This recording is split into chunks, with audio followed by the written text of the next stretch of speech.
de uma querida irmã que está com muita dúvida se o DIU é um método abortivo. O que a gente pode dizer para ela? Bom, a doutrina espírita, ela tem a sua maneira particular de pensar e de considerar essas questões, ainda que os atuais conceitos médicos não sejam exatamente iguais.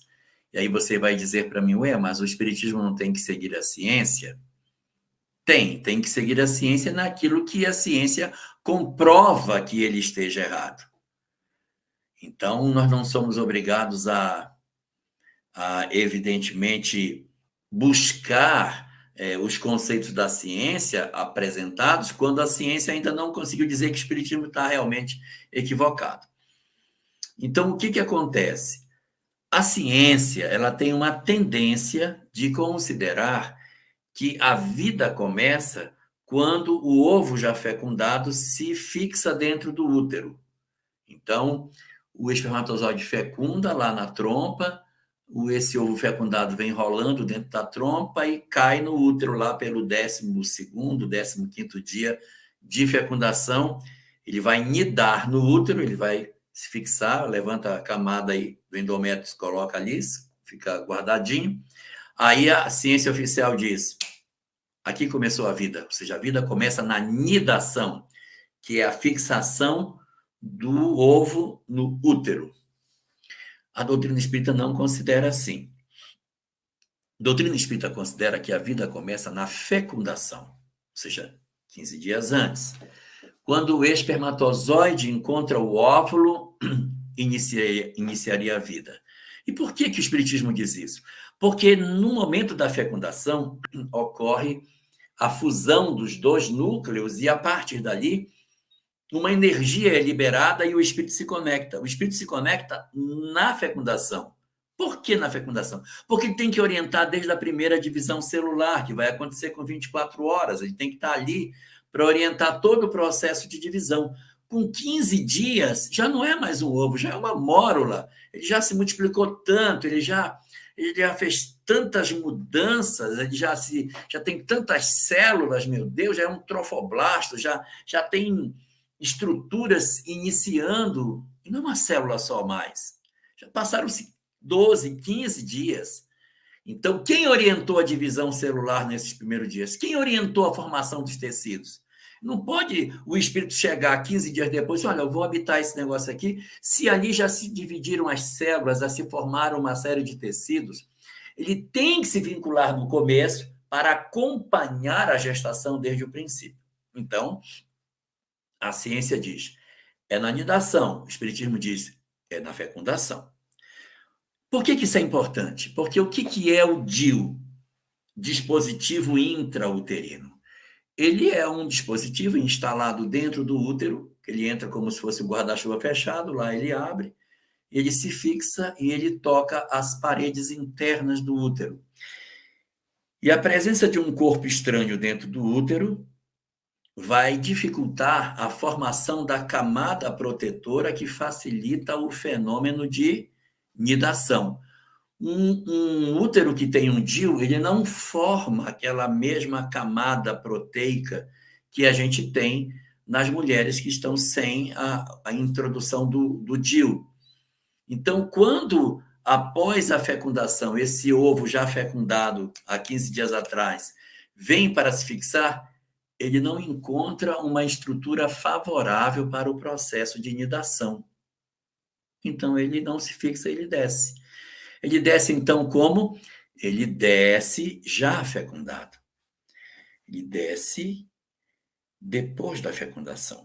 Aí, certamente, você vai me dizer, não, mas o DIU que eu uso, ele é espermicida. Por quê? Porque existem DIUs que também exercem um papel espermicida, ou seja, eles também têm um processo interno químico que dificulta a sobrevivência do espermatozoide no meio uterino. Então, eles liberam uma substância que, quando o espermatozoide entra no trato uterino para subir para a trompa, ele, meu Deus, é muito agressivo, ele morre ali. Se ele fizer isso, o espermatozoide não fecundou. Então, não houve fecundação, não houve espírito vinculado ao corpo. Houve um impedimento, foi um método de barreira. Mas o DIU, ainda que ele seja espermicida, ele não é um espermicida para 100% dos espermatozoides. Se sobrar um, este um pode subir e fecundar, porque só precisa de um espermatozoide para fecundar, não precisa de uma tropa. É lógico que com muitos é mais fácil, porque eles trabalham em equipe, né, rompendo algumas coisas do útero para um deles penetrar. E aí o que vai acontecer? O DIU, ele tanto pode agir como um espermicida, que acontece, muitos DIUs são espermicidas, mas não tem uma garantia de 100% de eficiência, mas ele é com certeza eficaz pelo impedimento da nidação, ou seja, ele impede que nide.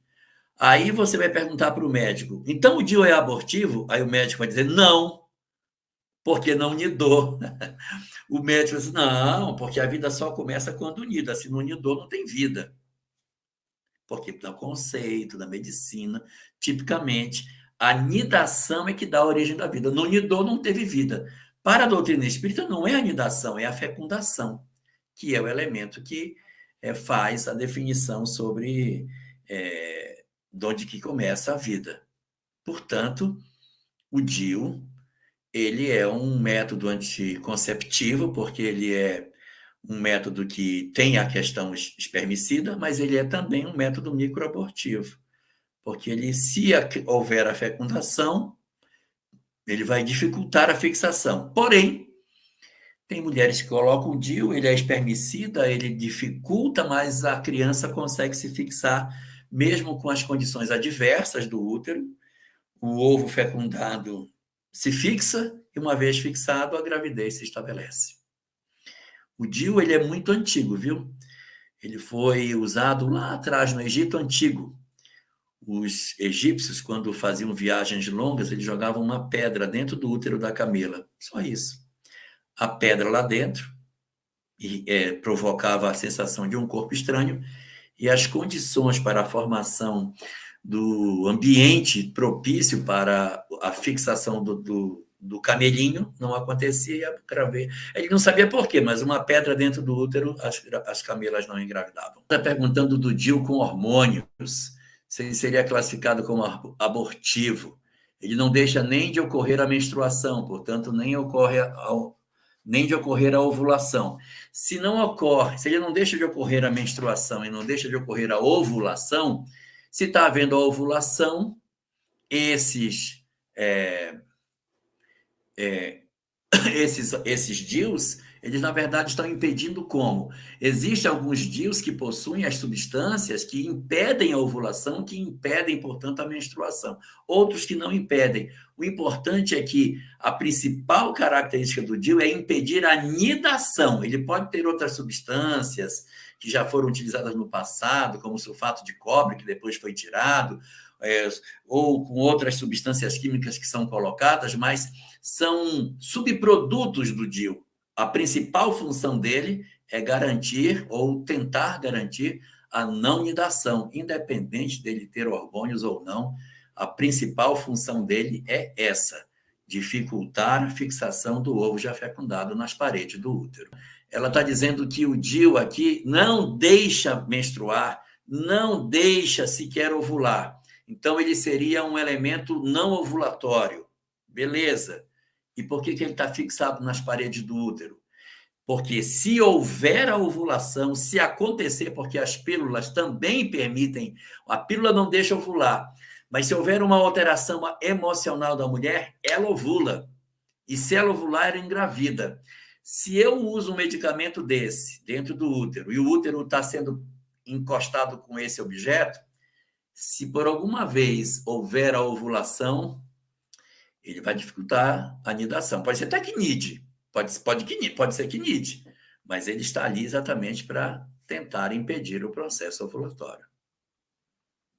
E tem gente perguntando aí quem usou, porque tem gente falando, e agora? Eu vou ser responsabilizado? E agora? Será que eu vou ser responsabilizado? Vamos falar aí, já que a gente está pegando um gancho nisso, vamos comentar. Vou pegar o gancho para terminar. Onde está a responsabilização dos espíritos diante dos atos acontecidos? Diante da intencionalidade. Você vai no médico, o médico diz, não, você pode usar que isso aqui não é abortivo, não. Você pode usar que isso aqui não é. Você tem certeza? Não, isso aqui não vai de jeito nenhum. Pode usar. Eu estou usando dentro de uma circunstância em que eu sei que não é. Como que amanhã a minha consciência vai me cobrar se eu verdadeiramente não tinha conhecimento disso? Agora, se eu sei, digo, não, para mim não tem importância, não. Não tem importância, não. Vamos usar. Aí é uma outra circunstância, tá certo? E eu posso dizer a você que se você conversar com seu médico, ele vai dizer que não é abortivo. Ele vai dizer que não é. Por quê? Por causa do conceito de vida. Aí você pergunta assim para ele, em vez de perguntar se ele é abortivo, pergunta se ele impede a concepção. Ele impede que haja a fecundação? Se eu garante 100% que não tem fecundação, ele não vai garantir.